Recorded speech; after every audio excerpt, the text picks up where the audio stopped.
Assalamualaikum warahmatullahi wabarakatuh. Yang saya hormati Bapak Dr. Muhammad Rais MP selaku dosen pada mata kuliah Psikologi Pendidikan, serta teman-teman sekalian yang saya banggakan.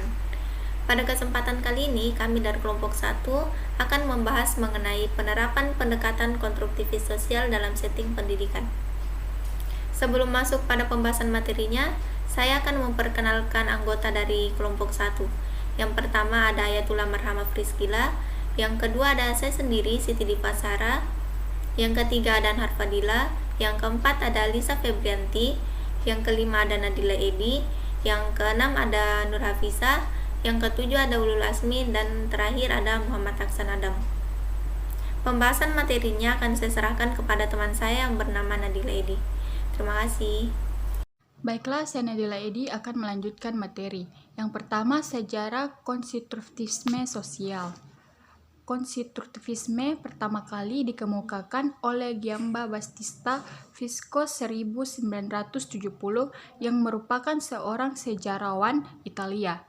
Ia mengatakan bahwa Tuhan adalah pencipta alam semesta dan manusia adalah tuan dari ciptaan. Konstruktivis sosial dikembangkan oleh Vygotsky. Ia mengatakan bahwa proses belajar akan terjadi secara efisien dan efektif jika peserta didik mampu belajar secara kooperatif dengan anak-anak lainnya dalam suasana lingkungan yang mendukung atau sportif, serta berada dalam bimbingan seseorang yang mampu atau lebih dewasa, misalnya seorang guru. Pada konstruktivisme sosial, pengetahuan yang terbentuk pada masing-masing individu akan dikonstruksikan kembali setelah terjadi interaksi dengan objek, fenomena pengalaman, dan lingkungan yang baru. Vygotsky menekankan pada konteks sosial kultural yang meliputi pembelajaran. Baik, perkenalkan nama saya Nur Hafizah. Saya akan melanjutkan materi dari teman saya sebelumnya. Baik, yang kedua yaitu pengertian konstruktivisme sosial. Konstruktivisme atau konstruktivis diartikan sebagai filosofi pembelajaran yang dilandasi dengan merefleksikan pengalaman, membangun, mengkonstruksi pengetahuan, serta pemahaman tentang dunia. Dalam konteks filsafat pendidikan, konstruktivisme berarti bersifat membangun.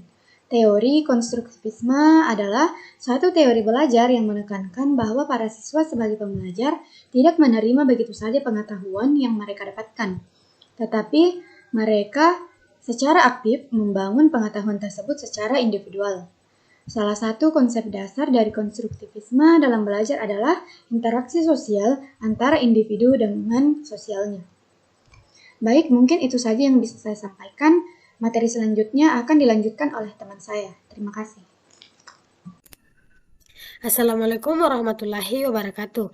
Saya atas nama Lisa Febrianti. Di sini saya akan melanjutkan materi dari pemateri sebelumnya.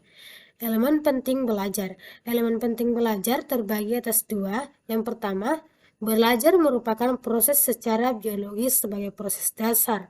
Dan yang kedua, belajar merupakan proses psikososial sebagai proses yang lebih tinggi dan esensinya berkaitan dengan lingkungan sosial budaya.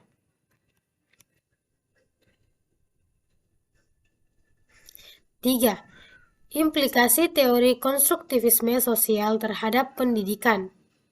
Yang pertama, menghasilkan individu yang memiliki kemampuan berpikir untuk menyelesaikan persoalan yang dihadapi. Yang kedua, kurikulum dirancang sedemikian rupa sehingga terjadi sesuatu yang memungkinkan pengetahuan dan keterampilan dapat dikonstruksi oleh peserta didik. Yang ketiga, diharapkan peserta didik selalu aktif dan dapat menemukan cara belajar yang sesuai.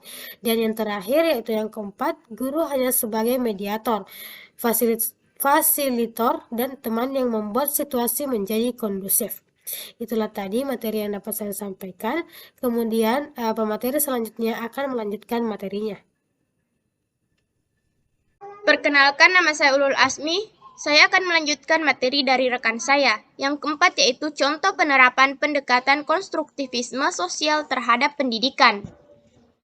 Menurut Gaufian, pada tahun 2010 menambahkan bahwa keterlibatan dengan orang lain memberikan kesempatan bagi peserta didik untuk mengevaluasi dan memperbaiki pemahaman mereka saat mereka bertemu dengan orang lain dan saat mereka berpartisipasi dalam pencarian pemahaman bersama. Berdasarkan teori konstruktivisme sosial, guru merupakan mediator, pemandu sekaligus teman belajar. Dalam hal ini, guru dan siswa merupakan mitra yang bersama-sama membangun pengetahuannya. Selain itu, siswa dituntut untuk aktif dalam proses pembelajaran. Dalam rangka mengkonstruksi pengetahuannya, karena itu siswa harus bertanggung jawab atas hasil belajarnya.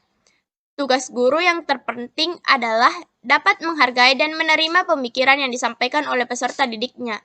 Oleh karena itu, seorang guru harus menguasai bahan atau materi secara luas dan mendalam, sehingga dapat lebih fleksibel menerima gagasan yang disampaikan oleh peserta didik yang berbeda dan bervariasi. Untuk materi selanjutnya saya serahkan kepada rekan saya. Assalamualaikum warahmatullahi wabarakatuh. Saya Siti Divasara akan melanjutkan materinya, yaitu kelebihan dan kekurangan pada pendekatan konstruktivis sosial. Kelebihan yang pertama yaitu pembelajaran berdasarkan konstruktivis sosial memberikan kesempatan kepada siswa untuk mengungkapkan gagasan secara eksplisit dengan menggunakan bahasa sendiri, berbagi bahasa dengan temannya, dan mendorong siswa untuk memberikan penjelasan tentang gagasannya.